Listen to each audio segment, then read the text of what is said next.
Ever stood under a sky so wide your secrets felt small? Here on the heart of a cowboy, we ride the stories of the West. Campfire truths, trail dust, memories, saloon whispers, gritty human, sometimes messy. Every tale is a horizon to chase. Subscribe, pull up a stool, and maybe find a little courage for your own frontier. The wind cut his cheeks until they stung. Jonah Keats pulled his collar high and let Blackjack pick his way along the crown of Dead Man Pass. Snow fell heavy, not in flakes but in pulses, a white breath that made the world small. The horse snorted clouds that hung in the air, then blew away like smoke. Jonah knew this ridge, knew the notch where wind tunneled hardest, knew the stink of a storm that meant to kill. He had been a scout once. The land used to shout at him. Now it spoke in a low voice, a voice you had to respect. The smell hit first, not pine, not wet leather, iron, cold iron sharp enough to taste. See. He reined in and let the horse stand.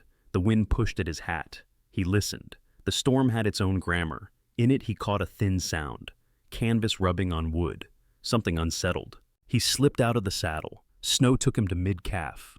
The cold found its way through boot leather like a grudge. He led Blackjack off the trail toward a scatter of dark broken lines that were not trees. The coach lay on its side, a yellow belly turned to the sky. One wheel spun a slow inch in the gusts creaking. The pole had snapped clean. A bay lay twisted by the harness eye's glazed mouth full of rime. Trunks burst open. Calico and black broadcloth flickered in the drift's flags no one would claim. Jonah crouched. The driver was face down by the door. Snow had rimed his coat. There was a hole in the back, dark and honest. The guard had died in the boot, a shotgun locked in frozen hands. The wind moved and brought him a second scent. Sweet, sour, tobacco. Not the pipe kind, cigar. He went very still and let that sit on his tongue. Then it was gone, as if the storm did not want to share. The snow tried to cover the story. It failed in places. Scuffs where horses had lunged. A slide where a heavy box had been dragged. Boot marks that started and stopped half-filled. He counted directions, then quit. The sky was already erasing what he needed. Something shifted under the half-buried mailbags. Not a sound, an absence. The way a held breath changes a room. He stood over the heap and set a gloved hand on the nearest bag. His other hand found the Colt by habit. He did not point it. He let it exist. "Come on out," he said. His voice was rough from days without speech. "I am not part of this." A corner of canvas lifted. Fingers pale as tallow made an opening. A face appeared, young, eyes wide, the kind of wide that did not see him yet, lips chapped and cracked a color that should not be on skin. "Put it away," a second voice said, stronger, from inside the broken coach. He looked. Another woman pushed a split door aside and stepped down. Dark hair, shawl, no weapon, a gaze that did not flinch. "We mean no harm," she said. "They left hours ago." "How many?" Jonah asked. He lowered the Colt. He did not holster it. "5," she said. They took the strongbox and 3 horses. A third woman came out sliding over the bent step. Red hair plastered to her skull. Silk dress in a color that belonged in a theater ruined by snow and mud. Her cheek had a bruise that would turn ugly. She did not hide it. She looked at him like she was measuring a fence she might jump. "Another under the bags?" the dark-haired woman said. The first girl crawled out. She wore a plain dress under a coat that was no match for this wind. She held a small carved thing to her chest. Jonah saw it for what it was. A wooden bird smooth from years of fingers. It swung once on a loop of twine, a small, foolish hope. He counted them. 4, all shaking in their own way. The youngest rattled like a cup on a wagon board. The redhead had her arms wrapped around herself, jaw tight. The dark-haired one watched him and the land and the sky like a mother who had learned to watch all things. And the fourth, smaller, wrapped in a ruined coat from the driver, stood in the shadow of the coach. She did not speak. She did not need to. Grief came off her in a dry heat. "You are freezing," Jonah said. It was not comfort. It was a fact. "They looked at us," the youngest whispered. Then he laughed, said we were not worth the time. "June," the dark-haired woman said, "do not talk." He took the name and set it in his pocket with other useful things. The wind leaned on him. A gust brought that cigar note again thin as thread. He looked at the sky. The ridge would close soon. Staying here meant they would lie down and never get up. "I have 1 horse and a mule," he said. "My place is 6 miles. It is a hard 6. "We can manage," the dark-haired woman said. "No, you cannot," he thought. "But trying wins more than waiting." "You," he said, nodding to the silent one. Take this."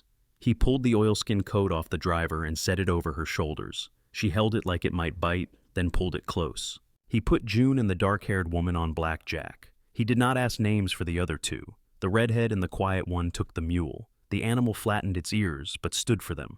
Jonah walked. He took the reins and broke trail. The past tried to peel them off the shelf. Snow knifed sideways and found every seam. Twice the mule slipped and swore, in the way mules do a rough, wet sound. The redhead cursed back under her breath. The quiet one did not speak. She held on, face pressed to the redhead's back, breath fogging silk. "Keep her awake," Jonah said over his shoulder when June began to fold. "We are trying," the dark-haired woman called, her voice frayed on the edges. He put one foot in front of the other and let memory guide him. A dip in the ridge, a stand of young aspen that clacked together like thin bones. The pitch of the wind changing when the canyon opened toward his land. He did not look back. Looking back is for men who want to be begged. Dark came fast. It was the kind of dark that made a man feel like a mistake. The storm swallowed sound, then spit it out somewhere else. When the canyon relented and the trees broke, the valley opened like a held breath released. He saw the cabin first, a squat block of sawn pine, chinking tight, a roof with a decent pitch that shed the worst of the load. The barn stood larger, sounder a shape that promised dry hay and leather. The river beside them lay under a lid of ice, the current still working below. He put the animals inside the barn and told the women to the house with a nod. "Fire is dead," he said. "Dry kindling in the box. Stove is left of the door." He did not touch them. He did not lead them by the elbow. He watched that they made the door, then shut the barn behind him and breathed in the smell he trusted. Hay, horse, old iron. He brushed blackjack down and hung wet tack on pegs. He fed the mule a miser's measure of oats. The wind clawed at the barn roof, old nails giving a little and then settling. The sound of it had kept him company for years. He felt a warning pass through him. Not the easy kind you get from a rattler in the sage, the slow kind, the kind that starts in your back and spreads. People bring that kind of weather with them. He took a sack of potatoes, a chunk of venison hard as a plank, and his coffee tin. He crossed the yard. Snow took him to the knee. The cabin light showed as a red smear at the window, then brightened when someone opened the stove and coaxed fire. He stepped inside. Heat hit him low in the ribs, a good punch. Steam rose from clothes hung on pegs. The women had stripped off what they could. June's blouse clung to her shoulders. The redhead's dress had lost its shine, but she still wore it like a dare. The quiet one kept the oil coat on and sat by the stove, hands out, palms gray with old scars that looked round and deliberate. The dark-haired woman tended the fire the way someone who has done hard kitchens knows how to make a small flame into a working one. They stopped what they were doing and looked at him. 4 sets of eyes, 4 kinds of fear. "I will sleep in the barn," he said. "Bedding is in the chest. There are potatoes in the sack and meat for the pot. Do not step outside." He set the food down and turned for the door. "Sir," the dark-haired woman said. He paused. "Thank you.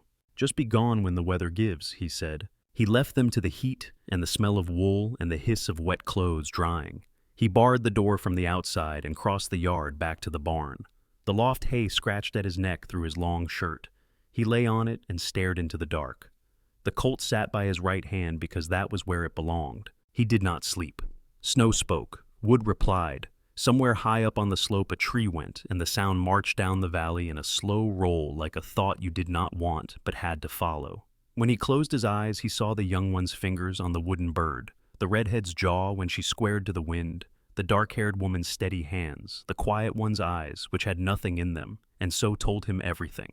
The wind changed. For a breath he smelled cigar smoke again. Faint. Not his, not from this place.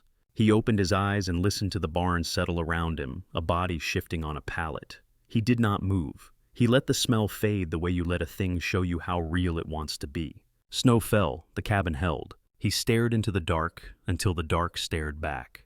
Morning made a dull gray square in the cabin window. The glass wore a skin of frost that bloomed and faded with each breath of the stove. Wet clothes hissed on the pegs, a slow rain of drops patterning into a tin pan on the floor. The room smelled of wool smoke and meat thawing on a plate.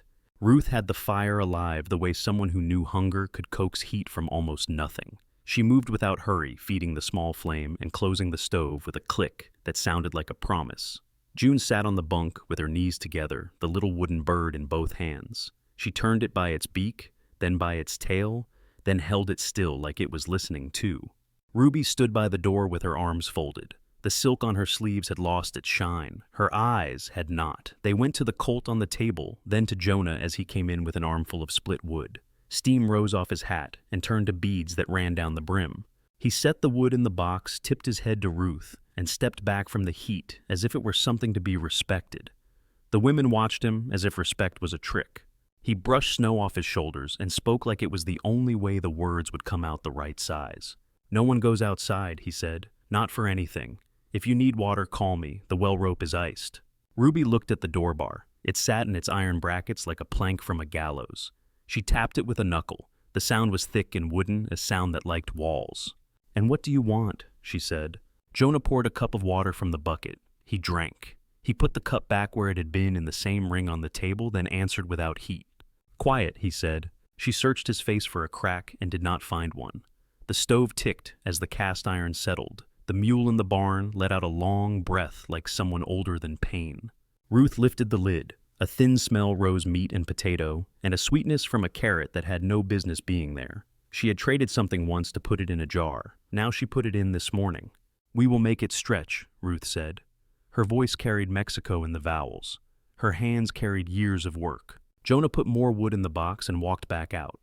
The door shut with a thump that made the pegs tremble. The bar dropped, and the sound of it sat in the air after the iron had stopped moving. June looked up from the bird. "He is not staying," she said. The thought was not fear so much as fact. Ruth set 2 potatoes on the stove lip to roast. "The barn is warmer for him," she said. "He knows his habits." Tess kept the driver's oil coat on the collar high. She sat low by the stove on the little stool Jonah had made from a wedge cut, hands out to the heat. The skin on her wrists was gray where old burns had scarred and then gone pale again. She turned her hands over palms in, and the round marks disappeared into shadow. No one asked about them. This was a room where you fed the stove, and you did not count scars. Jonah carried water until the bucket was full, and the slop pail sat heavy by the door. He split more rounds outside and stacked them under the lean of the eave. His breath smoked into the wind and broke apart. When he came in again, the stew had softened into something you could call food. 4 bowls waited by the edge of the table. He saw that and took the 5th from a shelf without a word. They ate with the specific attention hungry people give small spoons. Ruby watched him fill his bowl last. She made a sound that could have been a laugh if it had any joy in it. "No one dies for lack of coffee," she said. "Only for men." Jonah reached to the shelf above the stove and took down a dented tin. He set it on the table. When he opened it, the smell puffed up weak but true. He tapped the last dry grounds into Ruth's palm. She looked at him like he had given her a coat. "We will run water through twice," she said. "It will be proud to be called coffee, but it will be warm." June cradled her bowl and blew on the steam. The heat lit her face from below and made the lifted grain of the wooden bird shine where it hung from its twine around her wrist. She watched the door while she ate. She chewed small and careful like someone at church. The day did not brighten. The window square went from gray to white to gray again, a slow motion of light as the sky shifted behind the storm. Time was not ours here, only chores. Ruth washed bowls with snow melted in the stew pot and then boiled again. Tess wiped the table with a rag so worn it was almost lace. Ruby mended the hem on her ruined dress with thread pulled from inside a seam, her needle flashing and then vanishing into cloth. Jonah came and went like weather. He brought in a sack of oats. He took out a pan of slops. He said little and did less than he had to, which was his way of doing what mattered. When he moved, he left gaps behind that the women filled with sound, the scrape of the chair, the lift of the kettle lid, the whisper of thread through cotton. In the afternoon, he asked one question without looking at anyone. "Names," he said. Ruth wiped her hands and stood as if she dignified the answer by meeting it standing. "Ruth the Delgado," she said. "Ruby Flynn," the redhead said, a chin up at the end. "Tess Monroe," the quiet one said just loud enough. "June Whitaker," the youngest said. She touched the bird and then let her hand fall to her lap. "Jonah Keats," he said to the room. He pointed without pointing. "That is Blackjack." He tipped his head at the door. "The mule has never told me his name." Ruby snorted and looked almost like a girl who had not yet learned the world. When the light leaned toward dark again, Ruth set another pot on the stove and dropped in what she had saved. Jonah set a second armload of wood by the box and did not mention how fast it went. He took a sack from the barn and put 3 potatoes on the stove lip, again one for each of them. The smell was not a feast, but it was a season. As night set its weight on the roof, the storm pressed close enough to be a wall. Jonah lit a second lamp and moved it to the far corner, then thought better and snuffed it. He did not like shadows with too much light. "Sleep when you can," he said. "Keep the stove. I will add wood from outside if you fall off." Ruby lifted an eyebrow. "Do we bar you out then?" she said. "You will hear me," he said. He stepped out and the bar came down, and their faces loosened in the way mouths do when they know which side of a door they are on. Ruth washed the last tin cup and set it upside down. Then she went to the corner cupboard, opened it with 2 fingers, and looked at what he kept. A folded tarp, a bag of nails, a coil of rope, 3 dressed boards of oak, thick and planed smooth. She touched the top one and felt the grain like a ridgeline under snow. She closed the door and said nothing. Tess lay on the floor near the stove with the oil coat under her head like a pillow. Her eyes stayed open. June took the bunk with the bird on the nail beside it, the twine loop hanging on a bent nail head. Ruby bedded near the hearth and faced the door as if sleep would not trick her from that watch. Sometime deep into the night, the room was only breath and the slow work of coals. The sky beat its hands on the roof and the walls bent and held. The stove lost its voice and went to a red mouth that needed feeding. The door lifted soft in its frame. It was not a question, it was a careful hand. A man who could move and not wake a cat stepped in. Jonah laid 2 splits into the firebox so slowly the click of iron was shy. He poked the coals and the flame rose as if it had been waiting for permission. June's eyes were open. She had been watching the little line of light that lives under a door when a fire is going. She saw him as a shadow against that light and did not start. She lifted herself on one elbow and looked past him to the dark beyond the door. Then she looked at the stove and the other women and the line of frost at the window. Her voice was small and thick with sleep that had not won. "All of you," she whispered, "get in." Jonah stood with a hand on the stove handle and did not answer because there was nothing in the world that words would fix in that second. He let the lid settle and turned. June had laid back, and the bird moved once against the wall and went still. He shut the door and did not lift the bar. He left that to them. Ruth's hand slid the wood into the brackets, and the sound of it filled the room again. He crossed the yard into the white where the barn waited, and his breath came hard from the cold that had crept under his coat. In the loft, he lay down and listened. Snow rode the wind and then fell out of it. The barn talked to itself in old wood, and the horse shifted and made the small, heavy sounds horses make when they know they are safe. His mind went to the boards in the cupboard, to the empty coffee tin, to the cigar smell that sometimes came with a gust from the ridge, a hint so thin it might have been a memory. He closed his eyes, and the night did not move. The cabin held its heat. The bar held the door. The storm kept the world small enough to fit inside 4 walls and a stove, which was all a person could ask in a winter like this. Snow kept its fist on the valley. Morning did not arrive so much as loosen its grip. The square of the window went from black to the color of ash. The stove made a soft breath with every flame it swallowed. Ruth had bread on a flat stone. Not real bread, only flour tightened with water, and a pinch of salt she measured with her eye. She turned the disc with her fingers and set it back where the heat licked strongest. June watched from the bunk, the wooden bird hanging on its nail, tapping the wall when the house shifted. Tess sat on the low stool again. The driver's oil coat pulled close. She worked a rag over a tin cup, like the shine was a job that had to be done to keep the world from sliding. Her wrists showed when the sleeve fell back. 2 pale round scars sat above the bone the size of a cigar end. She rolled the sleeve down without looking to see who watched. Ruby mended in the light from the stove door. She had pulled a thread from the hem of an old shirt and used it, like a thief uses minutes. Needle through pull, not with teeth. Her cheek had gone more purple. It did not soften her. Jonah came in with a bucket that steamed from the cold it had come through. He set it by the door and stood to one side, letting the heat take him bit by bit. He tilted the breadstone with a stick so the dough would not burn. Ruth gave him a look that saw what he meant to do and let him do it. They ate in silence. The flatbread smoked a little and came apart in their fingers. Ruth had folded a strip of jerky into the stew to convince it to live. June blew on her spoon. She did not put the bird on her wrist. She kept it in her lap as if it had to hear things close. Ruby finished first. She wiped the spoon with a thumb and set it down with care. She pulled on her coat and walked to the door. She lifted the bar with both hands and looked at Jonah without asking. He watched her turn the latch and step into the white air, then followed her out and dropped the bar back into place with a soft lift so the iron did not speak loud. The lean-to on the north side held the wood he had cut in fall. It made a wall out of split rounds, ends facing like eyes. Ruby stood with her back to it, head down, hands flat on the rough bark. Snow dusted her hair and melted on her neck. She made no sound with her mouth. Her shoulders told the story. Jonah stood in the yard where the crust held his weight for a second, and then took him to the shin. He did not go to her at first. He listened to the wind test the eaves and tell him what it planned for the day. Then he stepped under the lean-to and took off his heavy coat. He held it out. He did not touch her. She flinched, then looked at the coat with a hate that had nothing to do with its weight. Her hands balled, then opened. She took it and pulled it around her, swallowed by it, chin disappearing into the shearling. Her eyes were raw. She pushed at him with words that had edges. "What do you want?" she said. "That you do not freeze where I stack my wood," he said. Her laugh was a scrape. "You men always make it sound simple." She lifted her face and her eyes were wet and mean at once. "He will come," she said.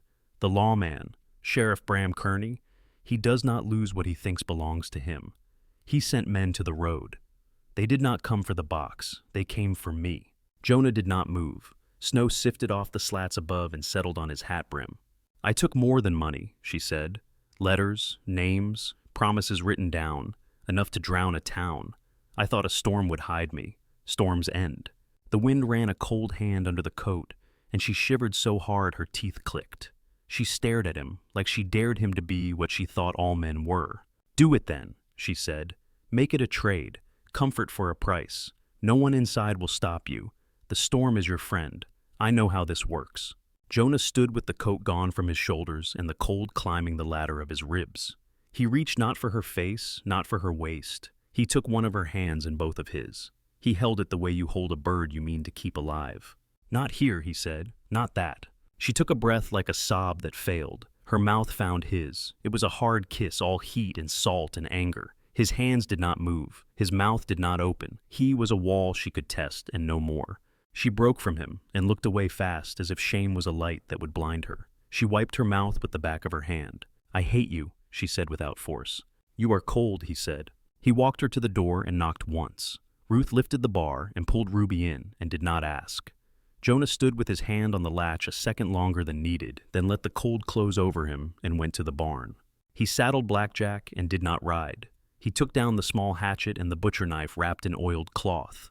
He looked at the mule in the stall. The animal watched him with the old look mules have, the one that says they have seen this world, and found it barely worth the effort. Jonah stood there long enough to make the choice a second time. He tied a halter to the beam so the mule would not fall. He spoke to it under his breath. Not words, only a human sound that kept one creature with another while the thing was done. The knife was sharp. The work was clean. He thanked the animal the way men who use what lives must do.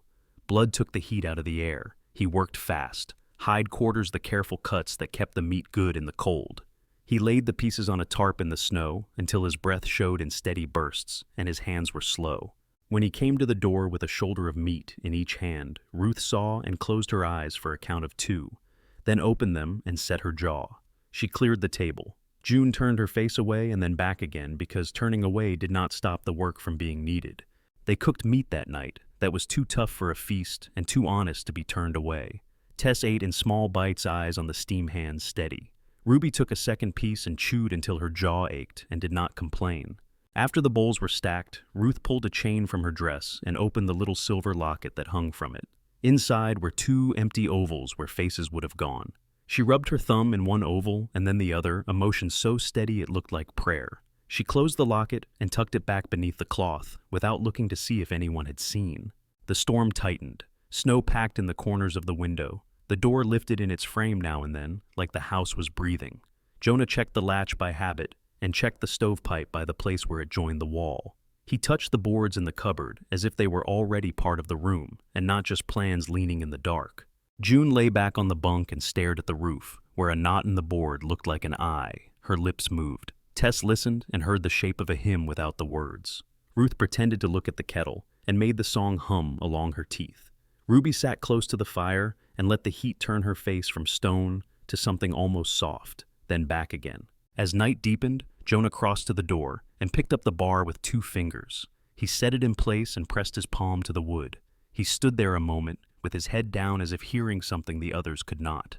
He turned, and the room watched him without watching him. "We use what we have," he said. No one answered. They were tired in bones and blood. He went out to the barn again when the lamps were turned low. He salted the meat and hung it. He cleaned what needed cleaning. He washed his hands as snow until his fingers burned and then went numb.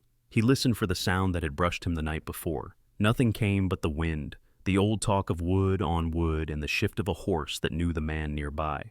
In the cabin, Ruth rose twice to feed the fire. June woke once from a place far away and put her hand on the bird and found the wall where she was. Tess did not sleep so much as go still. Ruby slept like someone who had run all day and finally hit the sand. The storm worked. The house held. The night did what nights do in winter and took its time. By noon, the storm had gone from wild to stubborn. Snow fell soft and steady. The roof wore a thick white cap that sighed when the wind pressed it. The stove kept its glow and sent heat into the room like a slow hand on a back. Jonah came in with his coat rimed and set his hat on the peg by the door. He stood to the side of the heat, not taking more than he needed. Ruth was mending a torn sleeve with thread pulled from a hem. June traced the carved feather on the wooden bird and listened to the way wood pops when the fire eats. Tess had taken to the low stool again, the driver's oil coat around her like a shield. She cleaned the tin cup small circles with a rag, then set it down and cleaned it again. Ruby watched the window. The glass held a square of gray that showed nothing, and still she watched. The sound came as a tremor in the floor before it reached the ear. A slow crunch. Another. Snow giving way under weight. Hooves. Jonah's head turned. He did not speak. He crossed the room and kicked the rug by the hearth straight with the side of his boot. The edge caught on something solid. He bent, got his fingers under the plank seam and lifted. Cold air crawled into the room from below. Dark rose from the hole as if the ground had lungs. Ruth stood fast, then moved. She took June's wrist and guided her to the opening. Tess got up without a word. Ruby hesitated one breath, then followed. Jonah knelt. The ladder was short, just 6 rungs built from peeled poles. The space below smelled of dirt and potato and iron. He handed Ruth a folded buffalo hide. At the bottom he said, "All of you, be quiet. If you hear a horse, if you hear a voice, you do not come up. If I come, I will knock. 3, then 2, then 1. If you do not hear that, you do not move." Ruth nodded. "We hear." He looked at June, not hard, just enough to make sure she was inside the words. She whispered 3, 2, 1. Tess went first. The oil coat scraped the ladder rungs. Ruby went next with her chin set. Ruth lowered June down and then climbed after. Jonah passed a canteen, a sack of potatoes, and a wool blanket. He lowered the trapdoor. The room lost a little light and a little sound. He dragged the rug back over the seam, then put a stool across it like a man who had never moved it. The crunches in the snow grew bigger. Jonah took up an armful of split rounds, opened the door, and stepped into the white. The cold slid under his shirt like a careful knife. He set the wood in the lean-to, then picked up an axe and walked to the chopping block, where the snow packed thin. He brought the axe down. The sound ran out across the yard in a clean crack. He did it again. The horse came into the yard with its head low and steam working at its nostrils. The rider wore a canvas coat turned stiff at the seams and a hat that had seen a lot of rain and not enough care. A tin star hung crooked on his chest. His face was red from the cold and from a man who does not belong to the weather he rides in. "That is far enough," Jonah said. He set the axe in the block with the blade facing away. He did not move. "Jonah Keats," the man said. His voice was raw. "Pine Flats Deputy Eve Tate." "Tate," Jonah said flat. Tate shifted in the saddle and looked at the barn, then the cabin. He let his eyes take in the thin thread of smoke from the stovepipe. He saw the stack of wood. He saw the prints Jonah had made and nothing else. The rest was a clean sheet. "Hell of a blow," Tate said. "We had word of a wreck up on the pass. Stage out of Silver Fork. Driver and guard both dead. Strongbox gone." He watched Jonah's face. Passengers gone too. Jonah lifted a split round with one hand and set it on the block. "No one travels a dead man in a storm," he said. "They do. They die." Tate spit to the side. It froze on the top of the snow like a brown seed. "Might be not. There is money for answers. 500 in gold to the man who helps the law. 4 women, Mr. Keats, call them missing. Some would call them wanted. A judge in Boise has papers. A sheriff from down south is sniffing. Name of Bram Kearney. The name sat between them and gave off a bad heat. Jonah split the round with a clean hit and set the halves in the stack. "I have not left this valley in 2 weeks, he said. "I have cattle and a roof that like to take turns with trouble." He looked past Tate to the line of trees where the canyon held the wind. He did not look at the door. "You see nothing," Tate said. His eyes were small and ready to miss nothing if it made his life easier. "Snow," Jonah said. "Trees, my own tracks. That is all." Tate let the horse dance one step sideways. He was cold and he was not brave. He eyed the barn. "Anyone else living out this way?" "No," Jonah said, "not in winter." Tate rubbed his hands together and blew on them. "You hear anything sounded like gun? Anything smelled like trouble?" He wrinkled his nose. "Cigar smoke, say." Jonah set the axe upright and rested one hand on the handle. "I hear my own roof when the wind shifts," he said. "That is noisy enough." Tate's gaze moved to the cabin window. Frost held the light like a veil. No shape moved behind it. He looked for what he did not know to look for, and found only the simple things a man like him could find. "If you do see something," Tate said, "you ride to Pine Flats. I will make the trouble worth the trip." Jonah nodded, as if a man willing to be inspired by coin might nod. "If I see anything." Tate gathered his reins and made a small face when the horse turned its rump to the wind. "Keep your chimney clear. Seen more than one roof go to ash under a snow like this." He touched the brim of his hat because habit squeezes manners out of men, even when they do not mean them. He rode out the way he had come, each step of the horse making a small, careful sound. The wind ate him and left the yard plain again. Jonah stood with his hand on the axe for the count of 100, and then a few more. He watched the line of the ridge until the notion of being watched back let go. He set the axe against the block and went inside. He lifted the bar and stepped through. Inside it was warmer than a man had a right to hope. He shut the door against the wind and the silence that follows a visitor. He walked to the hearth and put his palm on the rug. He lifted it and raised the trap door. They came up pale and sharp around the eyes. Cold dust clung to Ruth's skirt. June held the bird against her chest like she had been holding her own ribs in place. Tess blinked slow. Ruby stood straight chin level like she would not give inches away even to the floor. "Who?" Ruby said. Deputy Jonah said. "Pine Flats, Efi Tate." "What did you tell him?" Tess asked. Her voice sounded like it had been stored in a box and just taken out. "That I have not seen a soul. That anyone out in this storm is dead by now." He pushed the trapdoor closed and dragged the rug over it. He set the stool back with its legs just where they had been. They stood a small while and let that settle into their bones. It was not nothing, and it was not enough, and yet it was what they had. Ruth broke first. She moved to the stove and fed it a small split like a person would feed a child that had to make it to morning. She did not look at Jonah when she spoke. "He believed you," she said. He believed what he wanted, Jonah said. June looked at the door as if the wood could give back what it heard. "He will come again," she said. It had no drama in it, only a quiet knowledge. Jonah reached to the top shelf and brought down a little tin of nails and a length of cord. He set them on the table, then touched the cupboard where the oak boards waited. He did not open it. He turned back to the women. "You hear a horse," he said. "You hear a voice. You do not yell. You do not run. You go below. You sit at the bottom of the ladder with the hide over you and the girl in the middle. If I come, you will hear this." He lifted his knuckles and rapped the door. 3 knocks. He waited. 2. He waited. 1. The sound was even and measured a pattern that would live in the boards after it died in the air. June nodded. She made the pattern in the air with one finger, as if drawing it into memory.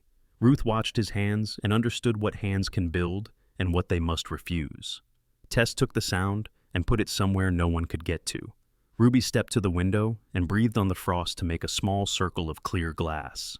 She looked out at the white and saw nothing but her own breath fading. Jonah took his coat and hung it by the door again. He stood a moment and looked at the stove, then at the 4 of them, then at the door. He did not give a speech. He did not explain what any of it meant. He took up the bucket and went out to the well rope that had iced. The door shut. The bar dropped. Inside, the room exhaled and became a place again. The stove clicked and sighed. The bird on the nail tapped the wall once and went still. The 3 knocks sat inside the wood now, and they all knew them by heart. The storm took a breath and let the sky show a thin sheet of white. Snow still fell, but not like a fist. The roof stopped groaning and only sighed. Jonah set his rifle on the table and looked at the stove, then at the 4 faces turned his way. He spoke like a man measuring boards. "I ride to Silver Fork," he said. "Flour, salt, coffee, cartridges. 3 days if the pass gives maybe 4. Ruth's eyes went to the window and the chalky light. She nodded once and did not ask for more. "You hear a horse," Jonah said. "You go below, you bar the door, and you wait for the knocks." June stood and came to him with the small bird in both hands. She looked at his chest and not his face. "For luck," she said. He let the bird sit in his palm. The wood was warm from her. He put it in the pocket inside his coat and tied the button. Ruby watched his hands. "You will come back," she said. It did not ask. It did not promise. He pulled on his gloves. "Keep the stove," he said. He took his hat and stepped out into the sift. Blackjack took the trail like he knew where feed waited at the end of effort. The pass held a crust under a dusting of fresh. Jonah let the horse find the safe places and leaned into the saddle when the wind shoved. He did not talk to the horse much. They had agreed long ago that walking and breathing were talk enough. By the bend where the canyon turned sharp, the snow gave way to old ice and then to thin mud that grabbed at the hooves. The world shifted from white to gray and then to the brown of tired grass. Silver Fork wore its winter like a bad coat. Streets were channels of muck. Wagons rutted and stuck. Men cursed without heat. A piano banged a tune that could not win against the mud. Jonah tied Blackjack at the rail outside the general store and let his eyes go lazy the way a man does when he is awake inside. He stepped in, and the heat hit him in the face. Lamplight showed the dust in the air. The counter was lined with crockery and tins. A boy behind it counted nails into a brown paper twist as if each were a coin. "Flour, salt, coffee," Jonah said. "Side of bacon. 2 boxes of 44s. The boy blinked at the last. "That is a heap of cartridges, mister." "Spring wakes things hungry," Jonah said. While the boy moved, Jonah drifted to the pot-bellied stove at the back, where 2 men stood with tin cups. They were dressed in what passed for miners' clothes and wore their hats like men who whisked them off for no one. "He rode in mean as a kicked bull," one said. Sheriff Bram Kearney said a woman took his money and his paper, said he would pay to get her back and pay to make someone sorry. "Dead or alive," the other said. He spat into the ashpan and missed. He has friends at the line office, telegraphs talking like summer flies. 4 of them, the first said, warming his hands. "You seen that deputy from Pine Flats, Tate?" He said 4. "One did for her man in Colorado if you listen to the talking. They think a storm took them. Then again, storms do not always do a man's work."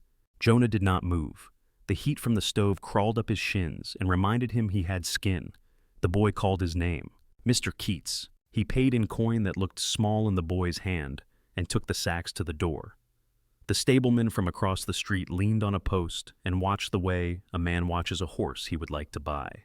"You heading south?" the man said, casual, like a fish line. "Trapline," Jonah said. "If the creeks let me." He loaded the flour and bacon and salt, lashed the cartridges under the flap, and swung up. He took the main road out of town until the last fence line, then cut off to the west, where a goat track scarred the rock. Blackjack knew it well enough to trust the sand under the snow. Jonah pushed as far as light allowed, slid off, and walked to the horse when the trail wanted that. He did not sleep on a blanket by a fire. He stood with the reins over his arm and his back to a tree and let his eyes close and open through the night. Frost took his mustache. Morning made the world a basin of sound. He moved again. By the second day's end, he hit the ridge above his valley under a sky that had found its color again. He stopped and let the land talk to him. In the still, a thread lay on the snow. Sweet and sour, tobacco, not pipe, cigar. He slid down and tied Blackjack deep inside a stand of young aspen that still held leaves like paper hands. He took the new cartridge box and eased his rifle from its scabbard. He moved as if snow did not mind him. The cabin sat square as always. The barn sat square and larger. The chimney showed no smoke. The yard showed 3 horses tied to the paddock rail, their coats dark with work and not with care. Saddlebags hung open, straps loose. No brand he knew. The men belonged to no man but $1. One stood on the porch with a hat too fine for this country and a cigar in his mouth. His face wore a mustache that hid a wide line of lip. 2 more walked to the barn without walking far. Coats unbuttoned, holsters full and easing. Jonah felt a cold thought. No smoke meant no fire. No fire meant no one in the cabin. He let the idea roll and did not like where it stopped. He saw the loft door on the barn, a slit of shadow under the gable. He pictured a ladder and knees and the smell of hay and fear. He stepped out from the screen of saplings and walked slow into the yard with the rifle low. The man on the porch turned his head without haste. The cigar made a small bright coal in the gray. "You looked long enough," Jonah said. The man smiled, but his eyes did not join in. "House like this a man admires." He took the cigar from his mouth. "You Jonah Keats." "That is my name. I am Gideon Pike," the man said. "I look for what belongs to Sheriff Kearney." Papers. A woman. Maybe 3 more. I smell them. You smell only what you smoke, Jonah said. You are on my ground. Pike slid his coat back with 2 fingers so Jonah could see the pistol and the confidence. He nodded, and one of his men started for the barn. Not smart, Jonah said. He lifted the rifle and the world went thin with the sound of breath.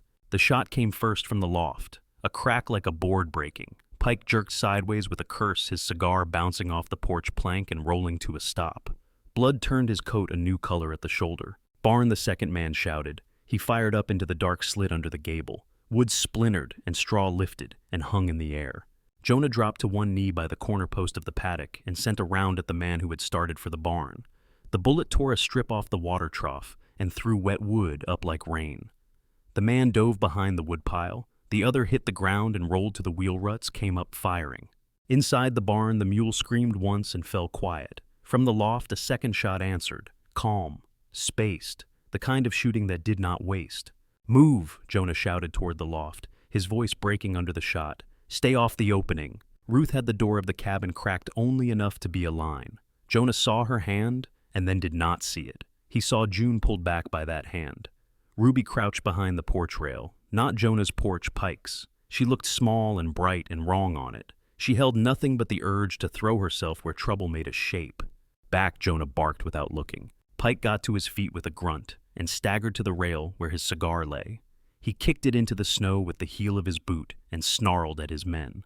Kill them, he said. Kill all of them. The man behind the woodpile decided his pay did not match the sound of lead in air. He broke for his horse. Jonah let him go and worked the lever. The other fired blind at the loft and then ran crooked for his mount, shooting as he moved. His horse danced and pulled free, half trained, half wicked. He got on it anyway.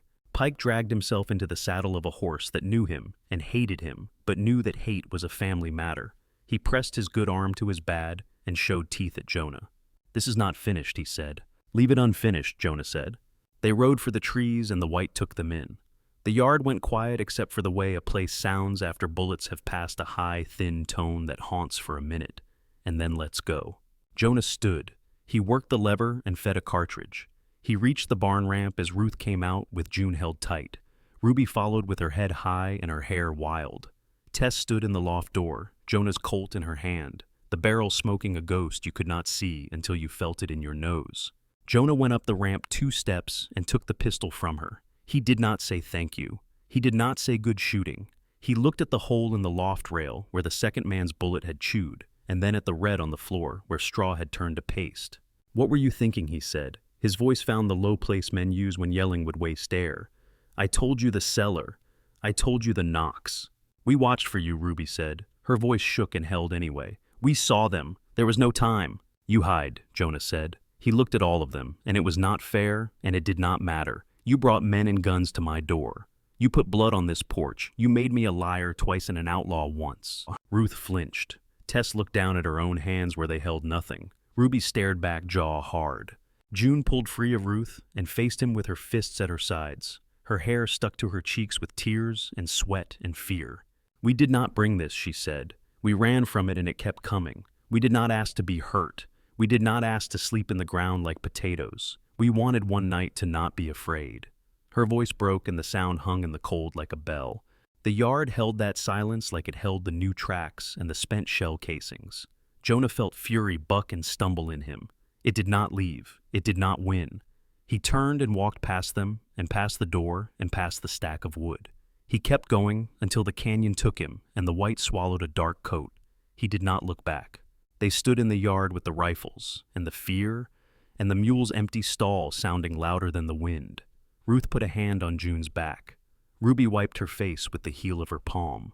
Tess looked at the loft rail and the hole and held on to the sight of it because it was true.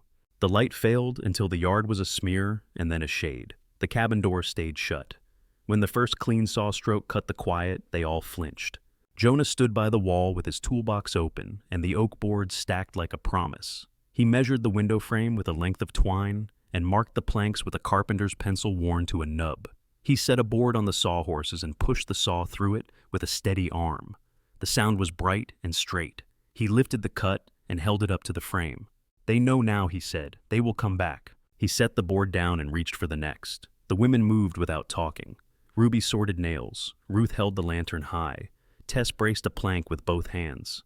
June stood by the door and listened for horses and heard only the saw. They worked until the lanterns grew thin. The saw sang and the file whispered. Oak dust turned their hair pale and stuck to sweat like flour to dough. Jonah cut a board to fit the front window and held it up with his shoulder while Tess braced from the other side. Ruby set a nail in place and Ruth handed the hammerhead first, like a nurse passing a knife. The first strike rang the cabin and sent a dull echo into the snow. They all paused and listened. Nothing answered but the wind. Again, Jonah said. Ruby drove the nail true, the board seated. They left a slit you could not see unless you put your eye to it. Air breathed through and made the flame in the lamp lean. Ruth worked a chisel along the jamb and knocked a mortise clean for a bar bracket. She had the hands of someone who had held 100 shapes from spoons to babies to bales. The wood gave under her in small tidy curls.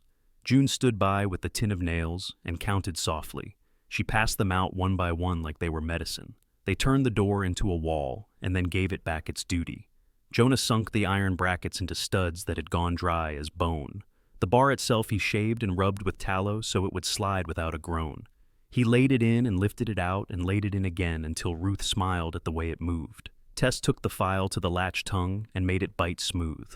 She did not talk. She breathed through her mouth and kept the rhythm steady. When her sleeve slid back, the pale round scars showed and then hid again. Ruby watched, then watched the nail she was starting.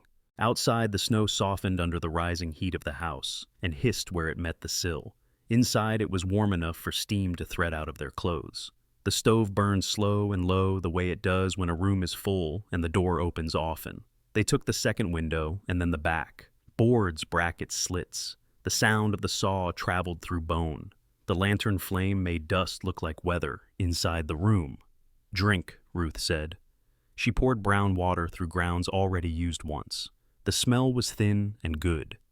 She handed cups with both hands. Ruby took hers and held it under her nose a moment before she sipped. June cupped hers like a bird and blew. Tess set hers on the sill and forgot it until it went cold. Jonah kept his cup near the lamp, where the heat would fake a second brew.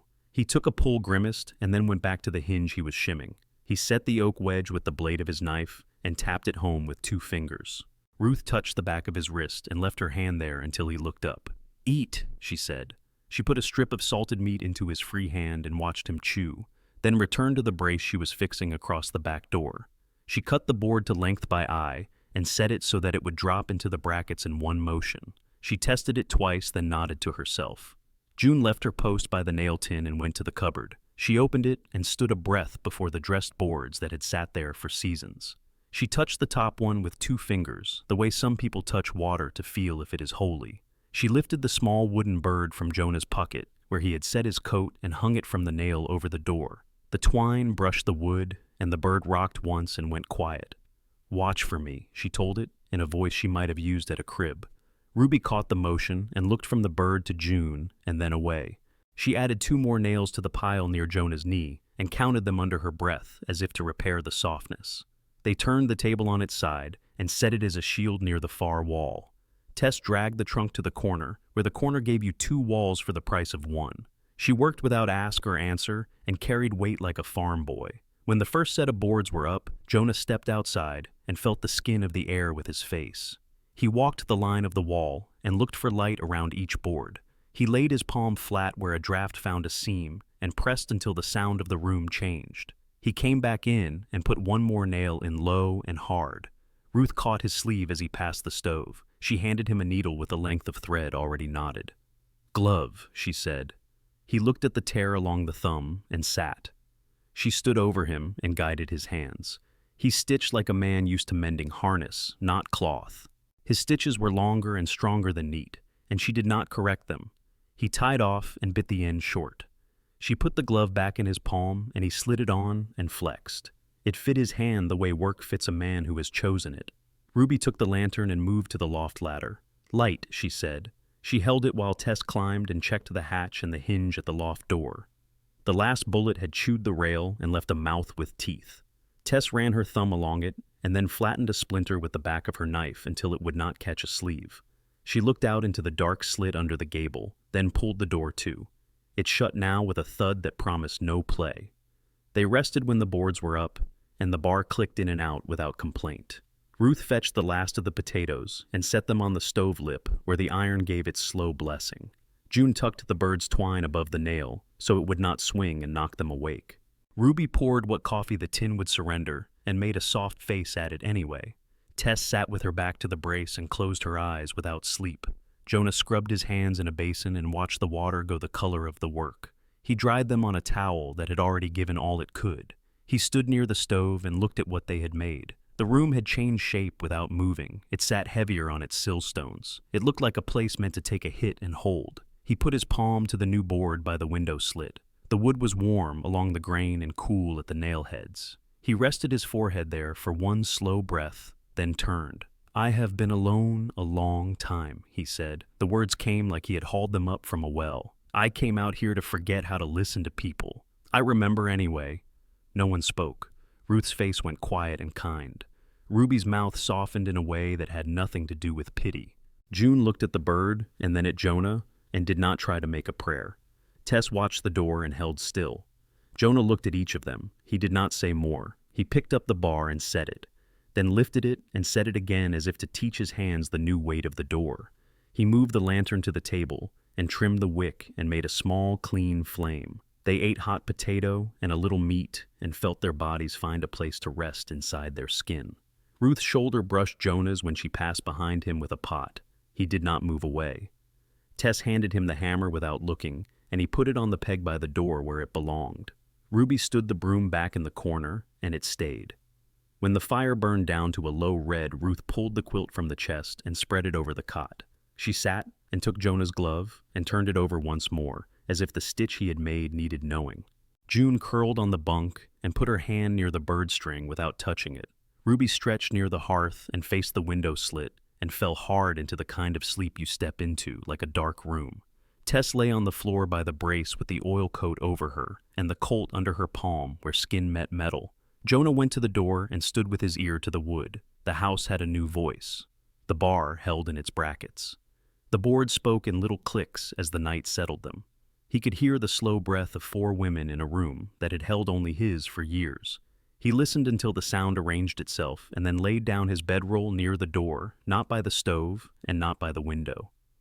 The lamp burned low and then lower. Smoke from the stovepipe rose straight in the cold and marked the roof with a shadow that moved only when the wind did. Inside, heat found corners and stayed. The bird by the door hung still. The knocks lived in the wood. The house for now had enough to keep. Morning found the cabin quiet in a new way. Not the empty quiet of a man alone, a held kind. The boards sat tight in their seats. The bar lifted and dropped without a scrape. Smoke from the stovepipe went up in a thin blue line. Jonah wrapped twine around a small bundle of nails and set it on the shelf. He looked at each face in turn. Ruth by the stove with a mug between her palms. Tess at the window slit-eyed to the slice of light. June on the bunk seat with the bird's string around her fingers. Ruby standing in the hem of her dress caught in one hand. "I need something from you," he said to Ruby, her mouth set. "Name it." "The papers," he said. "The ones you took." Silence sat in the room. Ruth did not move. Tess did not turn her head. June looked down at the bird and waited. Ruby breathed once, then reached for the seam inside her skirt. She pulled a strip of thread with her teeth and tugged. The hem opened. She took out an oilskin packet thin as a hand stained with the life it had ridden through. She waited. Her knuckles went white and then eased. "You hand these to the wrong man," she said, "and I vanish." "I hand them to a man who can make a thing stop," Jonah said. "Warren Hobb, Pine Flats." Ruby looked at him and found only the face he wore. She placed the packet in his palm. Her fingers lingered one beat. "You come back," she said. He slid the packet inside his coat. He tied the inside button and patted once. He looked at all of them. "You hear me?" he said. 3, 2, 1. June rapped the rhythm on the bed frame with a nail head. Tess nodded just enough to count. Ruth set her mug down and picked up the stew spoon like she had taken up a post. Jonah saddled Blackjack and rode out with the river on his left under a skin of ice. The sky had cleared to a pale, hard blue. Snow at the edges of the trees threw light. The pass gave him old tracks and new crust. He let the horse do the math. Pine Flats leaned against a low ridge and pretended to be a town. A jailhouse with a plank sign, a telegraph wire strung like a line on a wash day, a stovepipe coughing smoke into air, already spoiled by men and animals. Jonah tied Blackjack by the sheriff's office and felt the head of every nail in the rail through the rope. He stepped inside. The room smelled like damp wool and cold tobacco and ink. A big man with iron-gray hair sat behind a scarred desk, a tin star on his vest, the weight of years around his eyes. Sheriff Warren Hobb. Deputy Eve Tate stood near the stove, his face still red from old cold. On a chair by the window sat another man in a trimmed coat that did not match the room. Bram Kearney. He took up space with his anger. "That is him," Tate said. "The rancher." Hobb did not move much. "You are hard to catch outside Mr. Keats." "I came to you," Jonah said. Kearney laughed without humor. "He came to trade. He came to sell flesh." Hobb raised one hand, and Kearney shut his mouth with a click of teeth. "What do you have?" Hobb said. "An attack on my place," Jonah said. 3 men rode in. A man named Pike led them. They fired first. "They bled on my porch." Hobb watched him as if words were cards tossed on the table. "Why would Pike ride on you?" "They hunt 4 women," Jonah said. He kept his voice flat. "They think you hunt them too." Hobb looked at Tate. Tate looked at Kearney. Kearney leaned forward, elbows on knees, eyes small. Annabelle Kearney said, tasting the old name. "Red hair, mouth like a razor. She took more than money. She took what belongs to me." Jonah took the packet from his coat. He set it on the desk with a small sound. Oilskin on wood. He untied the string. Hobb did not reach. Jonah did it for him. He slid out one letter, then another. Names in ink. Marks in the margins. Land office deals. A line about odds and a number too large to belong in a clean drawer. Kearney went still. Some colors left his face, and others came. Hobb picked up the first letter. He read. He let the paper hang between 2 fingers. He read the second slower. He set both down like they were hot, and he had not expected heat. "Where did you get these?" Hobb said. "From a person Kearney calls property," Jonah said. Kearney stood. "This is theft," he said. He turned to Hobb. "That paper does not stand a day. A judge in Boise says so." Hobb pressed a palm on the letters as if to stop them from sliding away. He did not smile. He did not frown. He looked at Jonah again. "You bring me trouble and ask me to put a ribbon on it," he said. "What do you want?" "Full pardon," Jonah said. 4 names cleared. "You arrest Kearney or you do not, but you make the hunting stop." Tate shifted his weight. The stove pinged as iron cooled and then warmed and then cooled again. Outside, a wagon wheel hit a rut, and a man swore in a voice that had been swearing all its life. Hobb tapped the corner of the letter on the desk. "These are paper," he said. "A story. A fine one. Kearney is a sheriff with friends. You are a man who lives by a river with a handful of cattle and no one to swear for him." Kearney smiled, with the soft part of his mouth and the hard part of his eyes. "Put him in a cell," he said. "He will tell us where to knock." Hobb did not blink while he made the choice he had come in with. He nodded once. "Deputy," he said. Tate put his hand on his gun. "On your knees," he told Jonah. Jonah looked at the letters. He looked at Kearney. He looked at Hobb. "No," he said. He kicked the desk hard enough to move it and trapped Hobb's hand against the wall. The sheriff swore in a low breath. Jonah stepped into Tate and took the wrist with the gun and twisted until the bone gave a little. The gun fell and hit the floor and split the silence. Kearney went for his own pistol. Jonah hit him with the heel of his hand under the jaw and sent him back into the chair so hard it slid. Jonah took 2 quick steps to the door with his hand already on the latch. He moved through the opening and pulled the door after him without a slam. Outside, he grabbed the bridle of the nearest horse tied by a rail and slapped it on the rump. It jumped and broke its tie and took the next horse with it. Men yelled and the line twisted, and Caleb from the livery ran out with his arms in the air and no plan. Jonah reached Blackjack, swung up, and was gone before the first shot punched splinters from the jam behind him. He heard Hobb bawl his name, and then nothing but hooves and air. He cut south 1 block and then west between a shed and a yard, stacked with barrels. The mud took the horse halfway to the knee. He leaned and gave the gelding his head, and they found a line. He hit the road out and did not look back for dust. The pass came up mean, and the wind met him there. His ribs felt the ride. His hands ached by the half-mile. He did not slow at the bend where he always slowed. The light went thin. He kept it. By the time the first roofline of his place appeared, night had taken the color out of everything. He pounded the door with his fist. "It is me," he said. The bar lifted. Ruth's face held a question. He shut the door behind him and leaned his back against it until the room steadied. They did not take it, Ruby said. She had stood without knowing it. Say they did not. They did not, Jonah said.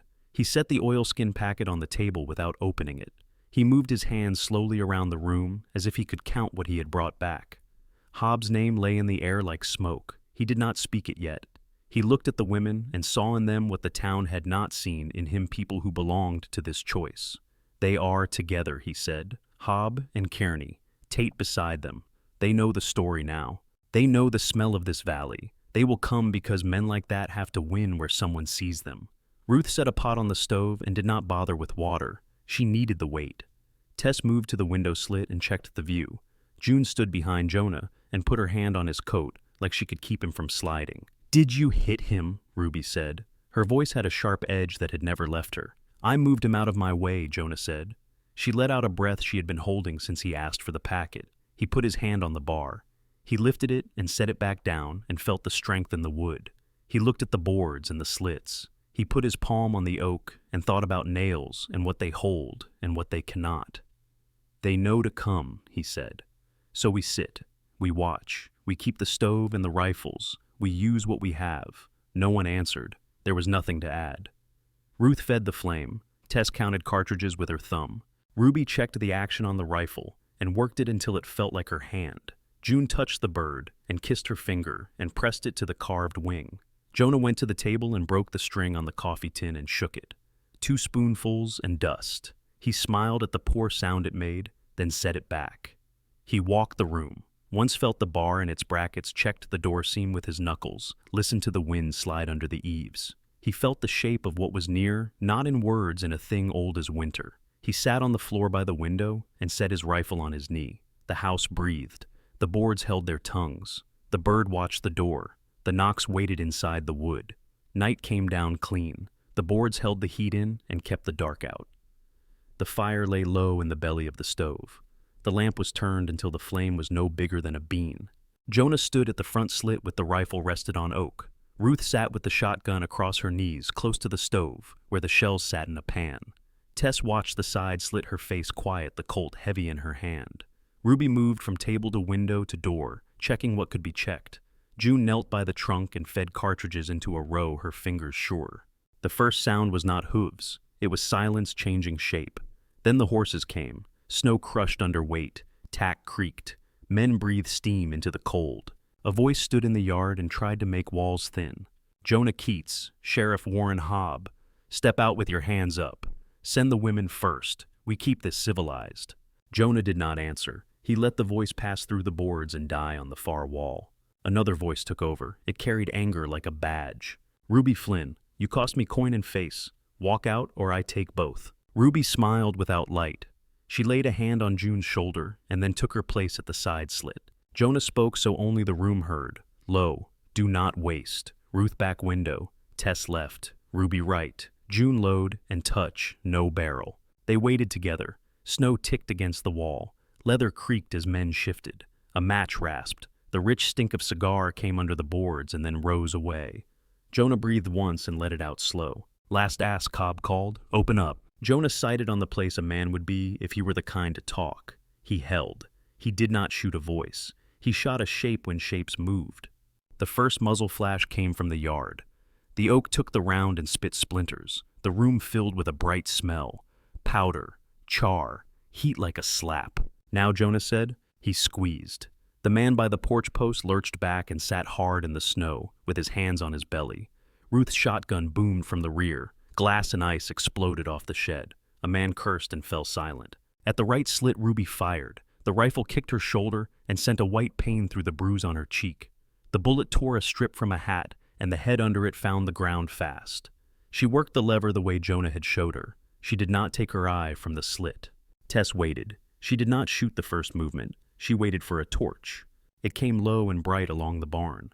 A man ran bent with fire cupped in his hand and a can swinging on his arm. His breath came in one long hiss. He kept to the wall where a bullet would glance. Tess, Jonah said. He did not finish. She had the Colt up and the sight on the chest. She breathed out. The pistol cracked. The torch rolled into the mud and went out in a wet cough of smoke. The man looked down at the hole in his coat like it belonged to someone else. He folded over it and did not get up. "Last round," Tess said. She lowered the Colt and felt the weight change to empty. "Left," Ruby called. Jonah slid to the other slit and caught the flick of a coat near the water trough. He sent a round at the trough, and the man ducked deeper. Another shot clawed the oak by his face. A splinter cut his cheek, and warm blood slid down and cooled in the air. Hobbs shouted orders that tried to sound like calm. Kearney called Ruby's name again, and the sound of it made Ruth's mouth go thin. "Back wall," Ruth said. A bottle shattered there. Kerosene ran in a bright sheet across the grain and found the seam under the sill. A match arced and flared against the dark. Jonah moved before thinking. He grabbed the kettle and threw it. Water hit the flame and made a hiss that lifted hair. The tongue of fire died and smoked. Another bottle broke on the front wall. Kerosene smeared and dripped. "We go," Jonah said. "To the barn. Ruth, you fire first. Ruby, 2 shots right. Tess, take the knife. June, stay on my shadow. Do not look back." June pressed the bird string into her wrist and nodded. Jonah lifted the bar and set his hand on the latch. He looked at the 4 faces and saw fear and purpose, and nothing he could argue with. "Now," he said. He kicked the door. It slammed open and struck the jamb. Cold tore in. Ruth stepped into it and fired at the porch rail. A man jerked and fell as if strings had been cut. Ruby's first shot threw a spray of snow from a boot heel, and the foot under it slid. Her second hit wood and made the porch spit slivers. Jonah went through the opening low. He fired from the hip at a shape by the kerosene can, and the shape went flat. June stayed so close his coat brushed her face. They made the yard in 3 strides that felt like a mile.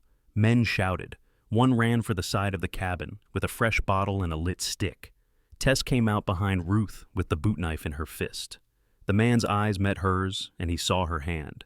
He threw the bottle at the ground by her feet out of panic and flung the fire where mud and snow ate it. Kearney found Ruby in his sights. He fired, and the bullet pulled a lock of red hair off her shoulder and took it into the night. Ruby went white around the mouth and fired back. The bullet chewed the porch post near his head. He ducked and stood wrong on a slick plank. His foot went out. He went down hard. The crack of bone was clean. His face twisted and he screamed like a steer in a chute.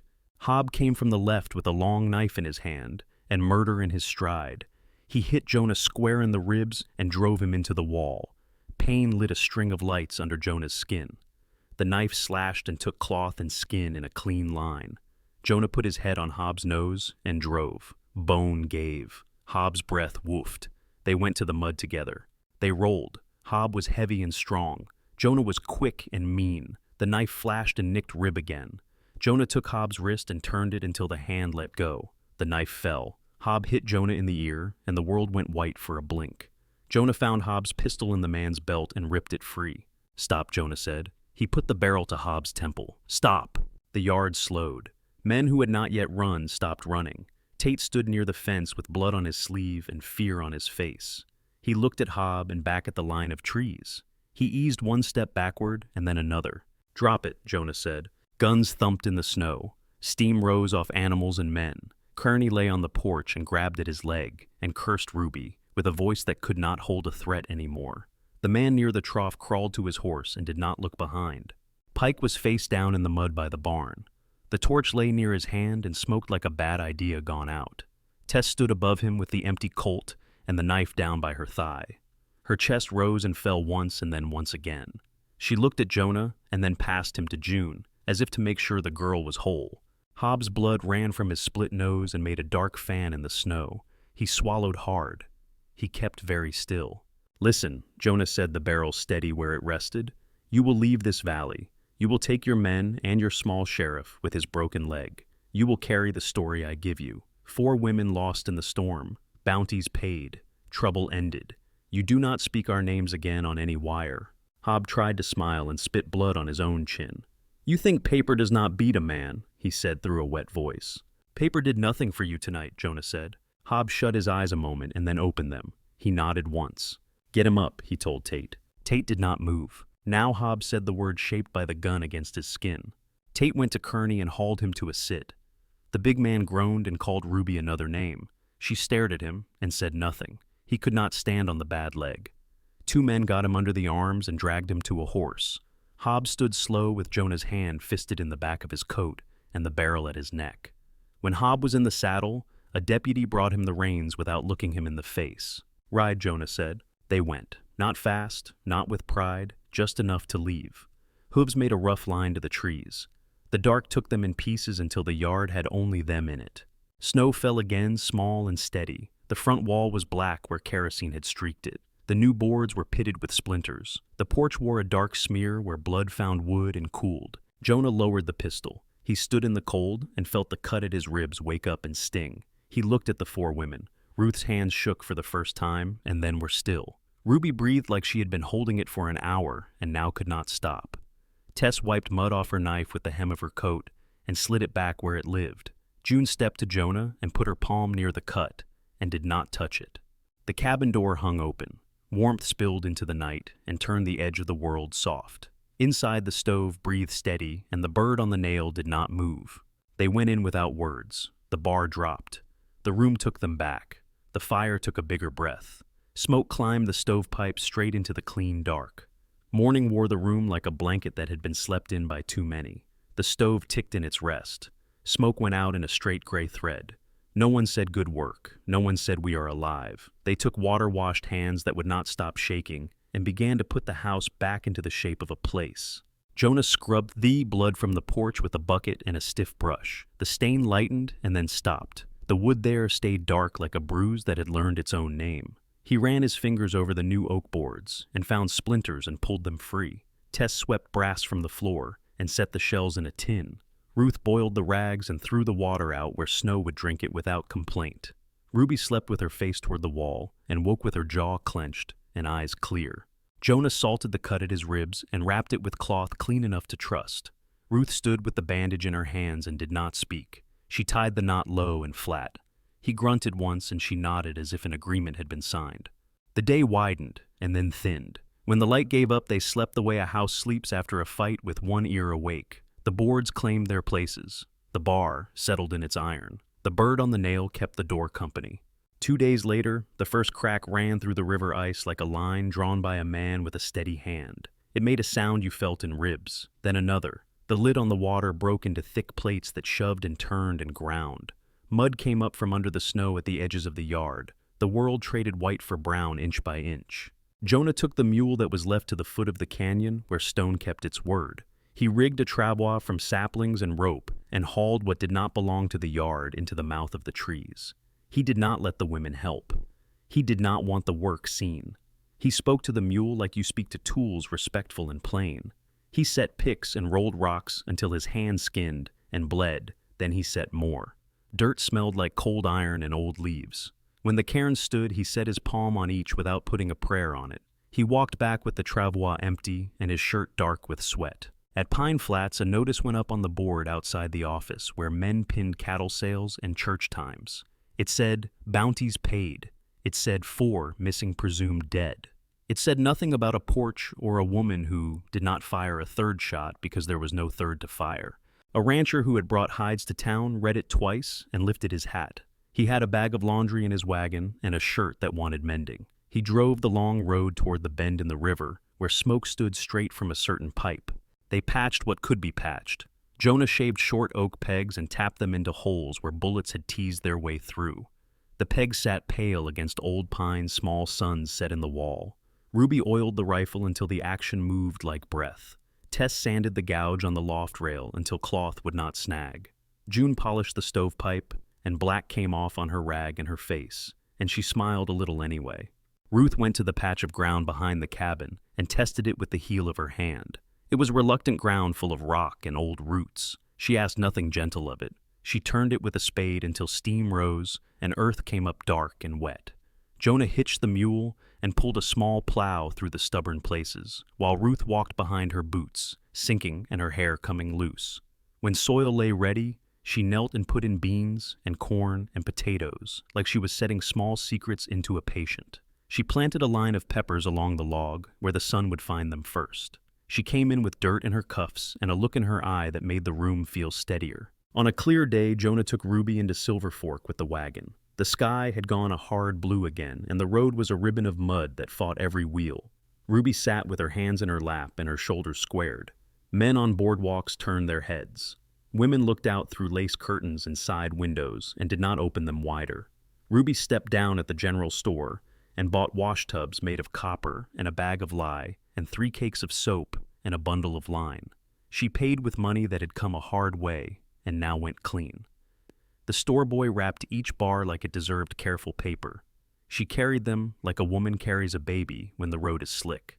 They drove home with the copper ringing the wagon boards on each rut.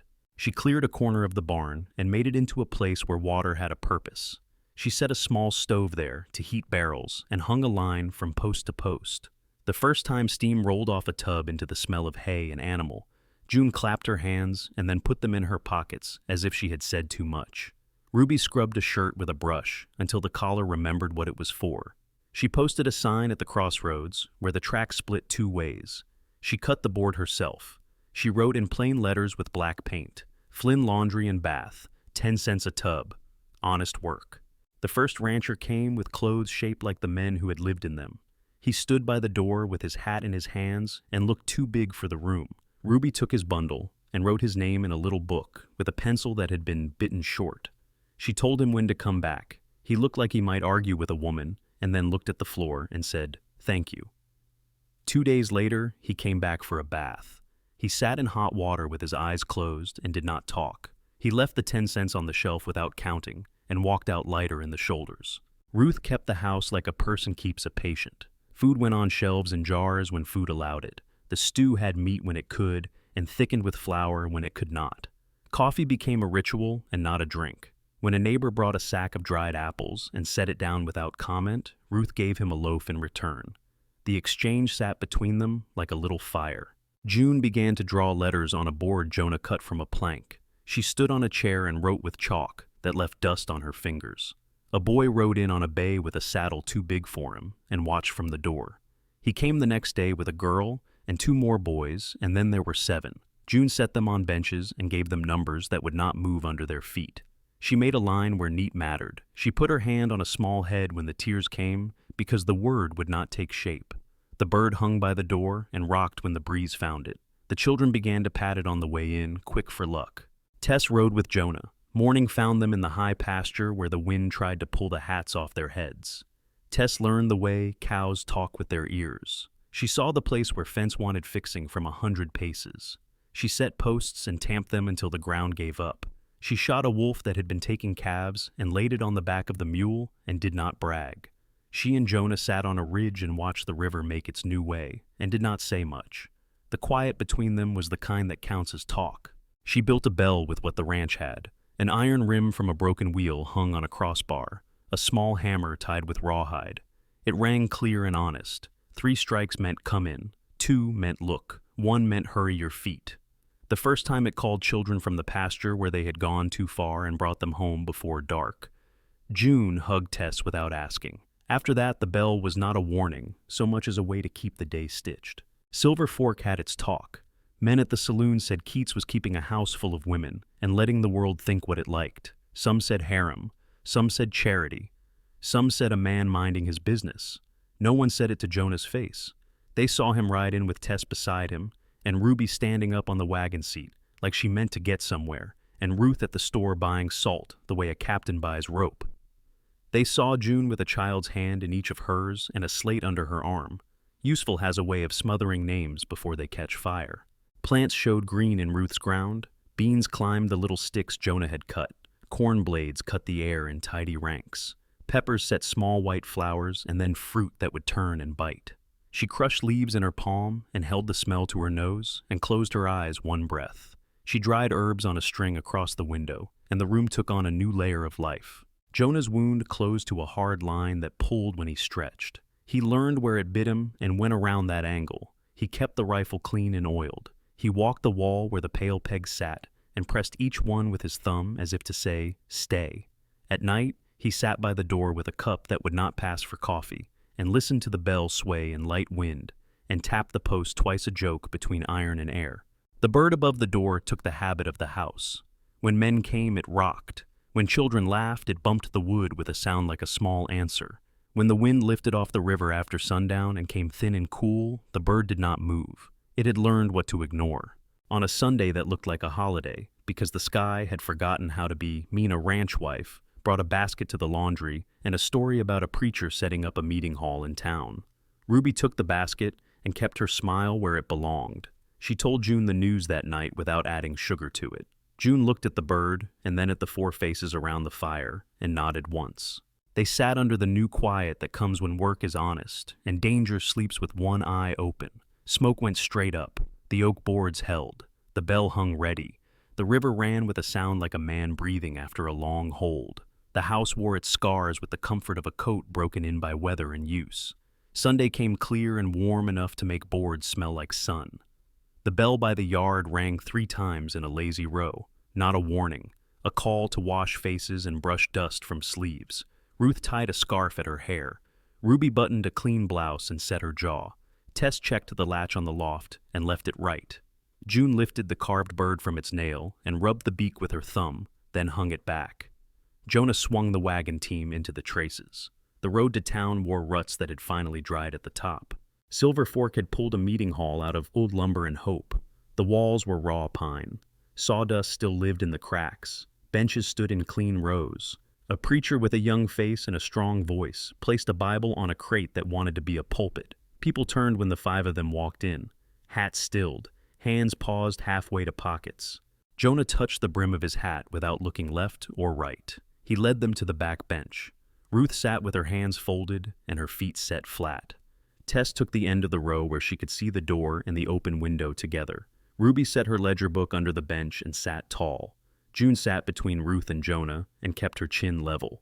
The preacher spoke about sin with a voice that found the corners. He said fire and meant it. He said cleansing and made the word shine. He said redemption and let the letters go soft at the end. June watched his mouth shape the sounds. She felt Ruth's shoulder warm on one side and Jonah a wall on the other. She put her fingers on the bird string at her wrist and found the feel of the twine. She looked at her own hands. Soap had lifted lye from her knuckles, but flower lines still lived in the creases. Ink from the chalk had smudged near her thumb. She did not move to hide any of it. A child 2 rows ahead dropped a hymn book. The clap of it on the board floor made heads jump. The preacher smiled small and human and picked up his words again. Ruby watched him and saw a man who believed himself, which could be good or could be trouble. She kept her face plain. Tess stared at a nailhead hammered wrong at the baseboard and let the sermon run past like a river. Ruth breathed in and breathed out and let peace be a simple thing. They stood for a short hymn. The voices carried sawdust and breath and the smell of lamb stew from a pot someone had left covered by the door. When it ended, people rose and turned. Some eyes looked soft, some looked hard. A rancher who had brought shirts to the laundry tipped his hat to Ruby and did not drop his gaze. A woman who had sent her boy to June for numbers nodded once at June and then turned away to hide her smile. The preacher met Jonah by the door and reached a hand. Jonah took it. Strength met strength without noise. Back at the ranch, the air lay sweet and still. Smoke climbed the stovepipe in a straight line that made the sky look taller. Ruth made beans on the back of the stove and set a pot of potatoes inside the mouth where iron glows. She stepped to the garden and pinched a pepper green and stubborn and brought it in with pride she did not speak.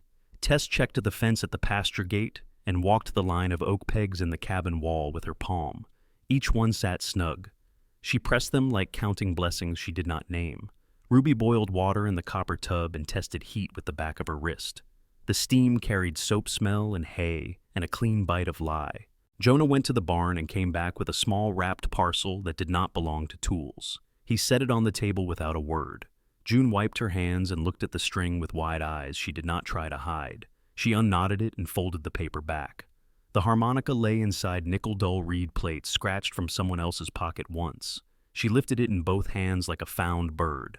"For you," Jonah said. He did not explain it. He did not say why. June placed it to her lips and blew a short, uncertain note. It broke, then held. Another followed with more air. The cabin took the sound like it had been waiting. Ruth smiled into the steam rising off the beans.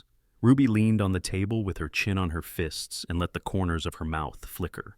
Tess sat on the sill and watched the way June's shoulders learned the breath of the instrument. Jonah stood with his hand on the back of a chair and listened. June found a little melody she had known as a child. Not all the notes. Enough. It wound around the room and out the door and into the yard where the bell hung still. A blue jay landed on the fence and cocked its head, and then flew. The dog from the neighboring place, a rangy cur with one ear bent, came to the gate and lay down as if music were work he could sleep to. The sun slid toward the ridge and put a warm hand on the boards that faced west. Shadows lengthened and found their own way across the floor. Ruth set the table with tin plates that had been scrubbed so often they shone in patches. She placed a dish of beans, a platter of potatoes split, and salted a pan of cornbread she had pulled from the oven box while the harmonica played. She put down a jar of her peppers with seeds that would bite. Tess stepped out to the yard and lifted the hammer on the bell rope. She struck it 3 times, then 2, then 1. Clear metal rolled across the pasture and bounced off the river like laughter.